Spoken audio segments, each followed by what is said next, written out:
Hey Rad World, welcome back to another episode of reVIEW.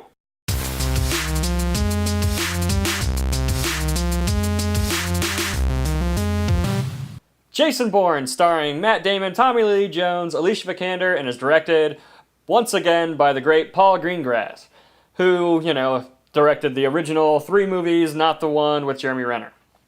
So, in this movie, Bourne is drawn out by his past, and it puts him right on a mission for revenge.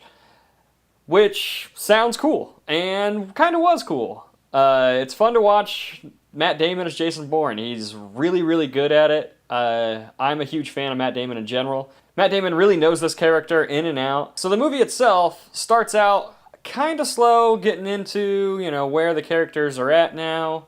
And, Bourne is doing his thing, just kind of surviving. It picks up into this opening chase sequence that is probably the best part of the entire movie, which kind of sucks because it's within the first 20 minutes of the movie.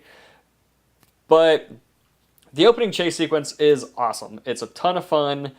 It gets you really, really pumped. You're like, yes, we're back. We're into a Bourne movie. This movie's going to be great. And then it kind of just peters out from there for a while, which is disappointing because with Matt Damon and Paul Greengrass back to do this movie, we thought, it was going to be as good as the original 3, which are all very great movies, and they did a lot to change the action genre. From the chase sequence, though, we get into the actual meat of the story, and all of the Bourne story aspects of it are awesome, and they're great, but they also feel a little bit sequel-y in their writing, like, oh, we didn't really have a story, so we kind of had to make up this story just to make another movie.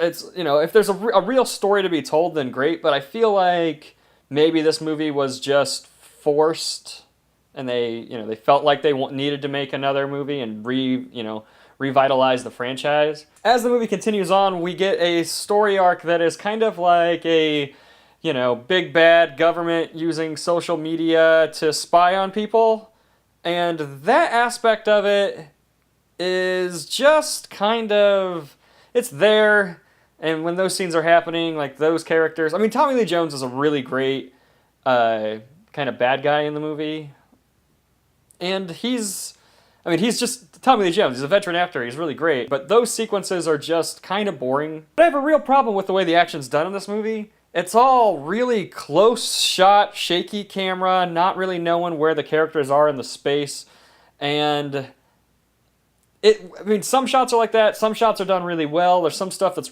just really cool. But there's an ending chase sequence where a lot of the shots are on the front grille of this car or on the front of this truck, and it's just back and forth slamming into other cars, but all the shots are just shaky cam right up in the face of this car, and you can't really see the road or the space or any of that. And all of that stuff, it's like by the chase sequence goes on for way too long, and it's probably the most unbelievable part of the entire movie. All of the action sequences are grounded within the reality of Jason Bourne, but this it pushes its limit. It goes a little bit too far over the top, becomes a little bit more Fast and the Furious in a sense, and just kind of becomes visual noise, I feel like, in the end. The action sequence goes on for so long that you just feel like, all right, no matter what happens, it's not even cool anymore. It's just, let's quit and get back to these characters because that's why I'm here. That's why I want to see why I want to see this movie is the characters, not this truck ramming into a bunch of other cars for 20 minutes. The standout in this film has got to be Alicia Vikander. I am excited to see what she does with her career. Last year she came out with Ex Machina, and her performance in that movie was probably one of my favorite performances of the entire year. Overall, this movie's still a good movie. It's not bad. I know I complained a little bit more heavily about it, but I had an enjoyable experience with it. I guess my biggest problem with the movie is that it felt more just like a blockbuster action film and not an in-depth kind of spy espionage thriller that the original 3 are. So, with that in mind, Jason Bourne gets a 3.4 out of 5. It was a fun movie, but it wasn't a great movie. And if you're a fan of the franchise, you'll enjoy it. So head out to the theaters this weekend, check it out. If you liked this video, be sure to hit the like button, subscribe, share it with your friends. Tell me what you thought of the review in the comments below, and we'll catch you guys next time here on Rad Entertainment. You didn't have to know that. You just Right. had to know that she opens doors without looking through peepholes.